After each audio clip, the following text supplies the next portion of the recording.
Ah oui, oui. Et à chaque fois que le contraire était j'ai pris la peine de vérifier.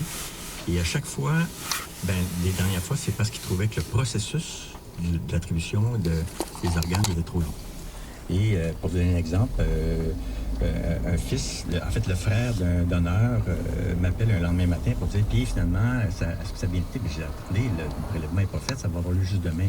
Là, il me dit, docteur, mon frère, il a signé sa carte, mais avoir su que ça prendrait autant de temps, jamais il aurait fait ça à ma mère.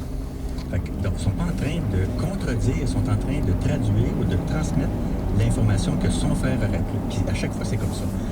Et pourquoi c'est si long? Il y a plein de raisons. Question, là, vous voulez me partir sur un sujet politique? Je suis capable. Allez-y. Je suis capable de parler longtemps là-dessus.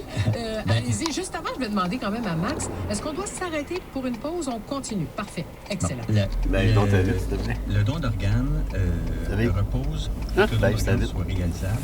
Avant, il y a 20 ans, 30 ans, on s'apprêtait, on allait tout faire au bloc opératoire parce que les gens étaient tellement stables qu'on allait tout perdre. On prélevait tout avant de tout perdre.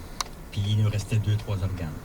On a appris depuis 25 ans à stabiliser et améliorer la fonction des organes, ce qui fait qu'en faisant ça, on améliore la fonction du cœur, la fonction des reins, la fonction du foie, on améliore la fonction de tout ça.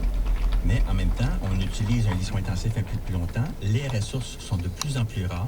On a parlé des hôpitaux tantôt il y a 5 minutes. Les ressources sont tellement rares. Un donneur d'organes, c'est quelqu'un chez qui on a déjà perdu la partie. C'est quelqu'un qui est mort.